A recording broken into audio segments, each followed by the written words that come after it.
This is modernity. And this is tradition.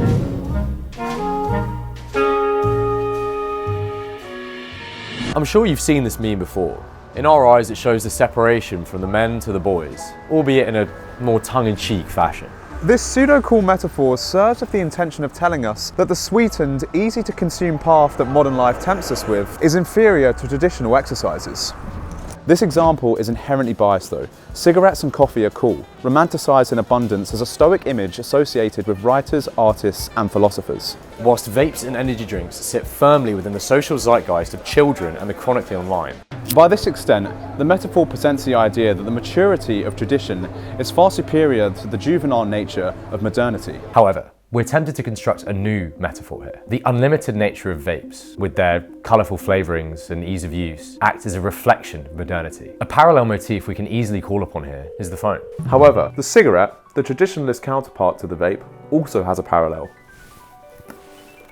The book. Like the cigarette, the book requires active engagement. The cigarette offers boundaries and order, in particular rollies, which require structural input from its user. The cigarette is also defined by its start, middle and end, with no room for an indefinite element. A sense of intention is therefore embedded in the essence of rolling, lighting and smoking a cigarette. The sweetened and overly accessible pleasure that comes inherent with vapes and fizzy drinks shows the hedonistic nature of modern life. And in this need for immediate stimulation, we are in reality left deeply unsatisfied. Real pleasures come with a degree of suffering, making them more aligned with actual gratification. The bitterness of the small black pool and the subtle burn of hot smoke. These are the obstacles in the way of pleasure that we must learn to enjoy.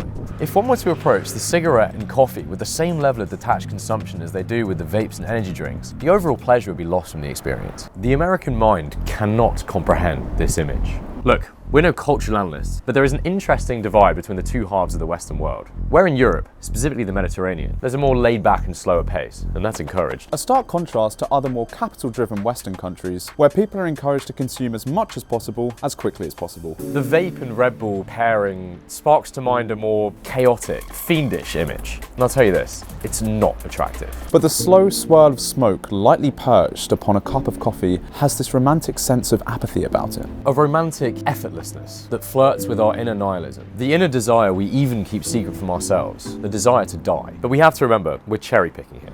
In the boundaries, structure and curated meaning of tradition, we can find many wonderful things. However, it is within the more systemic pillars of tradition where people become disillusioned with the idea as a whole. Governments that fail them, religions that lie to them. It's like we're swung into the deep end of existential meaninglessness. Meaninglessness scares systematic institutions based on tradition, but we suspect this mainly because meaninglessness is most often associated with nihilism. Nihilism is the loss of traditional moral, political and religious beliefs that lead to a philosophical crisis, wherein no action is right or wrong and no moral claim is true. Nihilism, therefore, becomes an undeniable threat to the very foundations on which these traditional systems stand. This radical and angst-driven philosophy shouldn't be a prerequisite for existentialism, though. French author Albert Camus tells us the world is meaningless regardless, with or without systems that preach meaning. It is our inescapable desire as human beings imprint meaning onto a meaningless existence. This is a phenomenon Camus coined as the absurd. It's what drives us to do anything at all, and so to give up and act destructively, apathetically, or in an anarchistic fashion resolves nothing. Instead, we should be jumping headfirst into our existential meaninglessness by embracing what's in front of us, creating personal meaning that matters to us as individuals, and living fully, despite an irrational universe. In the world of today where nihilism, postmodernism, and layers upon layers of meta-irony dominate so much of our daily consumption, it's easy to feel overwhelmed and fragmented. And so in response, there is this growing moral and aesthetic hunger for more traditional reference points in our art, symbolisms, and order.